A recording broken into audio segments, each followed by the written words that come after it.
So finally दोस्तों आज की इस वीडियो में हम एक बहुत ही कमाल की फॉल्ट फाइंडिंग करने वाले हैं। अभी हमारे पास एक Realme का फ़ोन है Realme C30s मॉडल, और इसके अंदर कई बार क्या होता है, वाटर डैमेज या फिर किसी कारणवश गिरने की वजह से आपके फ़ोन का पावर बटन काम करना बंद कर देता है। ऐसे में आप लोग स्कीमेटिक की मदद से इसे बना तो लेते हो, लेकिन कई बार क्या होता है कि पावर बटन डायरेक्ट जो आपका पावर आईसी है वहीं से गायब हो जाता है। तो ऐसे में उसको कैसे रिपेयर करोगे इस वीडियो में आपको बताऊंगा। और खास तौर पर एक और प्रॉब्लम है, अगर मार्केट से इसका जो आप ऑन ऑफ बटन मंगाते हो जो कि कई गलती से कट जाता है, तो ऑन ऑफ बटन इसका होता कोई और है और मार्केट वाला जो आता है उसमें का जो प्रिंट होते हैं वो कहीं और होते हैं। मतलब इसका पावर की कहीं और दिया होगा और बोर्ड में कहीं और रहता है, तो बड़ा कन्फ्यूजन होता है, जिसकी वजह से हमें इसको पूरा जम्पर करना पड़ा है चेक करके। और जम्पर करने के बाद से इसको हमने पूरा टेप मार के कवर करके इसको फिट करेंगे, तब जाके इसके वॉल्यूम अप डाउन पावर सारे बटन काम करेंगे। तो अभी मैं आपको क्लियरली समझाऊंगा। सबसे पहले आपको क्या करना है, यहाँ पे पावर आईसी को हमने उखाड़ के और वहाँ पे हमने जम्पर किया है। तो आपको सबसे पहले स्कीमेटिक दिखाया था, तो यहाँ पे देख सकते हैं पहले स्कीमेटिक में छोटा मोटा, बाद में आपको पूरा क्लियरली समझाऊंगा स्कीमेटिक की मदद से। तो पहले आप यहाँ पे देखिए, सबसे नीचे वाला ग्राउंड है आपका, नीचे अगर आप देखेंगे उसके ऊपर वाला आपका वॉल्यूम डाउन है, उसके ऊपर वाला आपका पावर की, और सबसे ऊपर वाला वॉल्यूम अप बटन है। आप क्लियरली यहाँ पे वीडियो में देख सकते हैं। लेकिन यहाँ पे जब आप बटन नया वाला खरीदते हो तो उसके अंदर सारा चीज़ें उल्टा पुल्टा रहता है। जैसे इसका वॉल्यूम डाउन और आपका जो ग्राउंड वाला बटन है वो दोनों उल्टा है। वॉल्यूम डाउन वाला ग्राउंड है और नीचे वाला पावर है, जबकि इसका पावर बटन ऊपर में है 3rd नंबर पे। और यहाँ पे इसका स्कीमेटिक में आप देख सकते हैं पावर की जो है और वॉल्यूम डाउन की दोनों यहाँ पे आपके पावर आईसी में गए। और हमारा पावर आईसी से ही डायरेक्टली ये जो आपका पिन देख रहे हो ये कटा हुआ था, ये हमारा पावर की। तो इसको हमने पावर आईसी को उखाड़ा, क्योंकि वहाँ से जहाँ पे आपका एक ट्रांजिस्टर के पास जो आपका पावर आईसी के पास है वो चीज़ वहाँ पे शॉर्ट है। मतलब कि वहाँ से आप ग्राउंड से उसको निकाल ही नहीं सकते हो, अपने पीसीबी से अपने जम्पर करके चाहो कि आप वहाँ से निकालो तो नहीं निकाल सकते, मजबूरन आपको पावर आईसी उठाना ही पड़ेगा। तो यहाँ पे कैसे हमने क्या किया है ये चीज़ें आपको समझाऊंगा। तो सबसे पहले आप सर्किट देख लीजिए, यहाँ पे ये हमने किधर किधर जोड़ा है ये वायर आप देख सकते हैं। इसमें जो आपका पहला सबसे नीचे वाला जो वायर अगर मैं देखूँ तो नीचे हम किसको बोलेंगे, उधर साइड से आप नीचे देखिए, जो कि हमारा अगर बोर्ड के हिसाब से देखा जाए तो बोर्ड के हिसाब से वो ग्राउंड है, और इस मदरबोर्ड में देखा जाए तो 2nd नंबर का पिन ग्राउंड है। और नीचे की बात करो, जिधर से बैटरी लग रहा है आपका, इधर को नीचे हम मानते हैं। और पहले नंबर का इसमें ग्राउंड है, जबकि इस ऑन ऑफ बटन में 2रे नंबर का ग्राउंड है।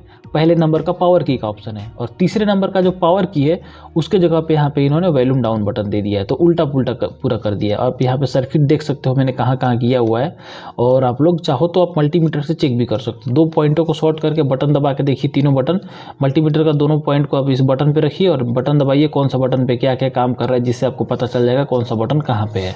देन इसके बाद से यहाँ पे हमने इसको कैसे पावर की को सही किया है ये आप भी देख सकते हैं। तो हमने पहले जंपर करके उसको सही कर लिया। और अगर हम बात करें इसके पावर की तो जहाँ से ये पावर की निकलता है बीच रास्ते में एक जगह उसको एक रेजिस्टेंस के पास से होकर गुजरना पड़ता है। रेजिस्टेंस अगर गलती से ख़राब हो गया, शॉर्ट हो गया, तो वहाँ से हम जंपर ले लेते हैं।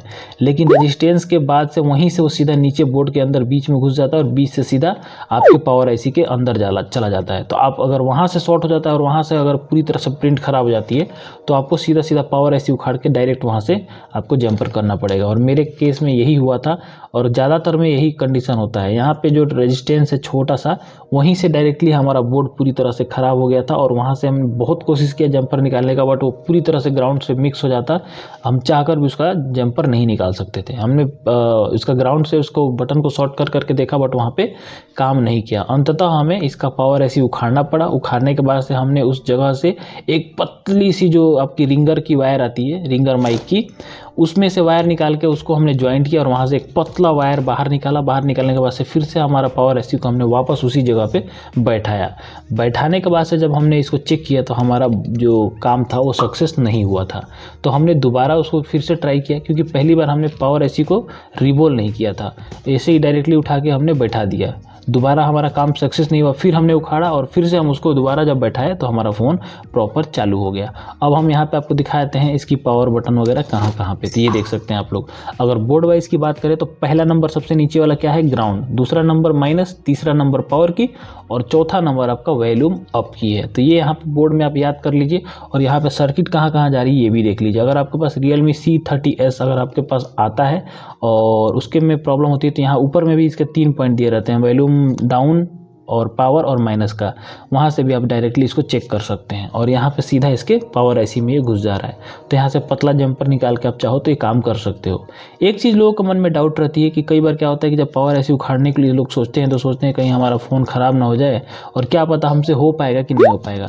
लेकिन अगर आप UV मास्किंग का यूज करके प्रॉपर काम कर रहे हो तो आपका 100% काम हो जाएगा। और यहाँ पे देखेंगे तो इसी जगह से मेरा पॉइंट उखड़ गया था, जो आप रेजिस्टेंस देख रहे हैं छोटा सा, यहीं से जो हमारा पॉइंट है सीधा पावर IC में घुस जा रहा है। लेकिन यहाँ अगर आपका पॉइंट बचेगा तब तो इसके बीच में कहीं कोई इसका सपोर्ट नहीं है, डायरेक्ट यहाँ से सीधा पावर चला जाएगा। लेकिन यहाँ पे देख सकते हैं हमने प्रॉपर सारी चीज़ें समझाने की कोशिश की है। अगर आपको वीडियो पसंद आएगा तो वीडियो को लाइक कर लीजिएगा, चैनल को सब्सक्राइब कर लीजिएगा। मिलेंगे किसी और वीडियो में, तब तक के लिए जय हिंद दोस्तों।